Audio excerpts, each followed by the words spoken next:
উনি যে প্রাইজিং এর ব্যাপারটা এটা আমাদের কাছে বিব্রতকর লাগছে। উনি বলছে টকিংটা এমন ছিল যে মনে হয় ৮,৪০০ বা ৫ যেটা ওনার বলা উচিত ছিল না, মনে হয় বলছিল। এটা এই কথাটা আবার স্পষ্ট করতে হবে, কারণ উনি বলছে যে এটা মনে হয় প্রাইস ছিল ৮,৫০০। হ্যাঁ, এটা ওনার আমাদের সবার জন্য বিব্রতকর। এটা আমরা বুঝছি যে জিনিসটা, কিন্তু যেহেতু প্রথমবার এখানে আসছিল উনি ব্যবসায়ী হিসেবে ওনাকে যে জরিমানা করছে ওকে, আর ওনার কাছে যে প্রুফগুলা যে আগামীকাল 10টার ভিতরে উনি প্রুফগুলা ওনাদের কাছে প্রেজেন্ট করবে, বাকিটা ওনারা এটা জাস্টিফাই করবে। আর দ্বিতীয় নম্বর, একটা ব্যবসায়ীকে একবার তো সময় দেওয়া উচিত সবার ক্ষেত্রে, যেহেতু ফার্স্ট টাইম যেহেতু 50 টাকা জরিমানাও করছে, তো ফার্স্ট টাইম আমার মনে হয় স্যার কাছে আমার রিকোয়েস্ট, বাকিটা ওনার ডিসিশন, যে যদি কোনো ওয়ে থাকে যে আচ্ছা ঠিক আছে আমি সহনীয় পর্যায়ে দেখলাম, সবার জন্য বেটার। আমরাও ঢাকা মহানগরীতে 13টি টিম কাজ করছি বিভিন্ন মার্কেটগুলোতে। তো এই মার্কেটে এসে যেটা আমরা দেখলাম যে চকবাজার থেকে কিছু কসমেটিক্স কেনা হয়, সেই কসমেটিক্স এর গায়ে ইম্পোর্টারের কোনো নাম নেই। চকবাজার থেকে নিয়ে এসছে, সেই চকবাজারের চয়ের কথা উল্লেখ নেই, শুধু লেখা আছে হোয়াইট হাউস। হোয়াইট হাউস কোথায়? চকবাজারে বলছেন, কিন্তু ব্যবসায়ীরা বলছেন এই প্রোডাক্টগুলো চায়নার, কিন্তু প্যাকেটে গায়ে লেখা হচ্ছে আমেরিকা, ফ্রান্স, ইটালি, বিভিন্ন দেশের নাম লেখা আছে, কিন্তু এমআরপি লেখা আছে বাংলাদেশি টাকায়। তাহলে নিশ্চয় বোঝা যাচ্ছে যে এখানে একটা ভেজালের বিষয়টা আমরা গন্ধ পাচ্ছি। কিন্তু সমস্যাটা বেঁধেছে ব্যবসায়ীরা আমাদেরকে সহযোগিতা করছেন যে কার কাছ থেকে এই পণ্যগুলো কিনেছেন, তার কোনো পাকা ক্যাশ মেমো নেই, ইনারা ক্যাশ মেমো দেন না। একই সাথে আমরা দেখলাম 2022 সালে নভেম্বর মাসে 16 তারিখে মেয়াদ শেষ, সেগুলো কসমেটিক্স ওনারা রেখে দিয়েছেন বিক্রির জন্য। দুঃখজনক বিষয়। পোশাকের ক্ষেত্রে আমরা দেখলাম যে ইন্ডিয়ান পোশাকও বিক্রি করছেন, তার ক্রয়ের কোনো ক্যাশ মেমো নেই, বলছে যে 2-3 বছর আগে ক্রয় করা, 3 বছর আগে ক্রয়ের 3 পিসের টেম্পার ইউজুয়ালি নষ্ট হয়ে যাওয়ার কথা, সেগুলো হাই রেটে বিক্রি করছেন। কত রেটে বিক্রি করছেন সেই তথ্যও নেই, কারণ তারা ক্যাশ মেমো দিচ্ছে না। ক্রয়ের ক্যাশ মেমো যেমন নেই, বিক্রির ক্যাশ মেমো তারা দিচ্ছে না। বিভিন্ন রকমের অনিয়মীয় জর্জরিত এই প্রতিষ্ঠানগুলো।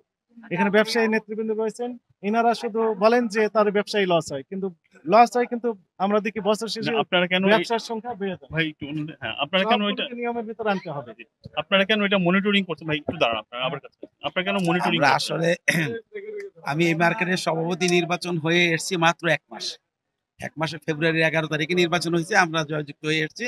কিন্তু এরপরে আমরা আর সুযোগ পাইনি, যে রমজান চলে আসছে, এখন আর আমরা এটা সুযোগ পাইনি যে ওনাদের কাছে ডাকবো বসবো, এরকম কোনো সুযোগ আমাদের হাতে নেই। এই জন্য আমরা ওনাদেরকে নিয়ে বসতে পারিনি। প্রায় সব দোকানেই তো একই সমস্যা।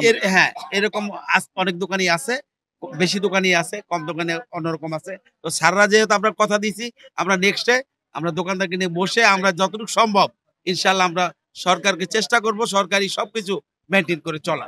আমরা অনেক সময় দেখা যায় যে ওনারা টেস্টার পর্যায়ে যেগুলো রেখেছিলেন সেগুলো ওনারা অত গুরুত্ব দেননি, মনে করেছেন যে এটা আসলে মেয়াদ দেখার তেমন কোনো প্রয়োজনীয়তা নেই। কিন্তু টেস্ট যিনি করছেন তিনি স্কিনে ব্যবহারই করছেন সেটা, এবং যখন তিনি ব্যবহার করবেন অবশ্যই তার যা ক্ষতি হওয়ার সেটা হবেই। তো সেই ব্যাপারে তাদেরকে আমরা দণ্ড আরোপ করেছি এবং তাদেরকে আমরা বলেছি যে এটার পরবর্তীতে এই ব্যাপারে তারা যেন তাদের ব্যবস্থাপনা উন্নত করে এবং কোনো পর্যায়েই যেন কোনো মেয়াদ উত্তীর্ণ কোনো পণ্য না থাকে দোকানে। এবং দেখা যাচ্ছে যে কতগুলো ওনারা আরো টেস্টার রেখেছেন যেগুলো ওনাদের ভাষ্যমতে ব্যবহার করতে করতে উঠে গেছে, কিন্তু সেটা আসলে দেখা যাচ্ছে দীর্ঘদিন ধরে ব্যবহার হচ্ছে, এবং সেটা যে তার কবে মেয়াদ চলে গিয়েছে সেটা কিন্তু বোঝার উপায় নেই। তো সেই বিষয়গুলোর কারণে তাদেরকে জরিমানা আরোপ করা হয়েছে এবং তাদেরকে বলা হয়েছে এই বিষয়গুলো তারা যেন সতর্ক হয়ে যায়। আমি একটু যোগ করি এর সাথে, সেটি হচ্ছে যে ভোক্তাদের পক্ষ থেকে আমাদের কাছে বিপুল পরিমাণে অভিযোগ আসে যে লেখা আছে কি ত্বক ফর্সাকারী ক্রিম, সেইগুলো ব্যবহার করে ত্বক ফর্সা তো হয় না, ত্বক পুড়ে যাচ্ছে, অনেকের বিয়ে ভেঙে গেছে, এমন অভিযোগ আমাদের কাছে এসেছে।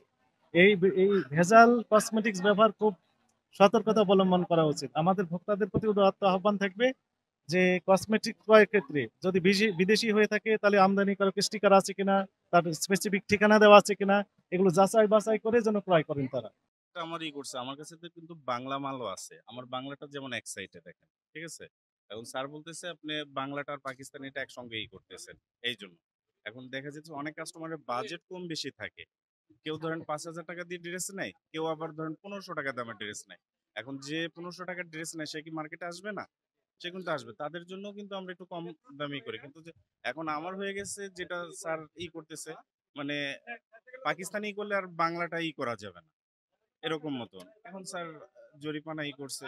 এটা জরিমানা এটা তো গেল, কিন্তু উনি বললো যে ইন্ডিয়ান ড্রেস কিংবা পাকিস্তানি ড্রেস এটা যে আনছেন আপনারা, হুম। কার থেকে আনছেন, এটা কোনো আমি ট্র্যাকিং তো দিছি, মেমো তো দিছি। আমি যেগুলা যাদের কাছ থেকে ক্রয় করছি তাদের মেমো তো স্যারকে দেখাইলাম। আমি এদের কাছ থেকে ক্রয় করছি। ঠিক আছে? এগুলো তো স্যারকে দেখাইলাম। আমি এদের কাছ থেকে এই মালগুলা ইন্ডিয়ান ক্রয় বা করছি। পাকিস্তানি কিন্তু কাগজপত্র যথাযথ আপনি দেখাতে পারছেন? যতটুকু আমার কাছে ছিল সেগুলা দেখাইছি। ঠিক আছে? যেগুলো ছিল ওগুলো দেখাইছি। এখানে ম্যাক্সিমামই দেখলাম একই অবস্থা, যে কোন দেশ থেকে আনছে, যে আমদানিকারক কে, এগুলো ডিটেল বলতে চায় না বা মানে বলে না। এইটা এখন কি বলবো, যারা বড় বড় ইম্পোর্টার বা এরা এখন করতেছে না, এখন কি করবো স্যার? আমরা তো আর ওইরকম বড় ইম্পোর্টার না, আমরা একজনের কাছ থেকে ক্রয় করে সেই রসিদটা আপনাদেরকে দেখাইতে পারি বা দিতে পারি, স্যারকে দেখাইলাম, দিলাম।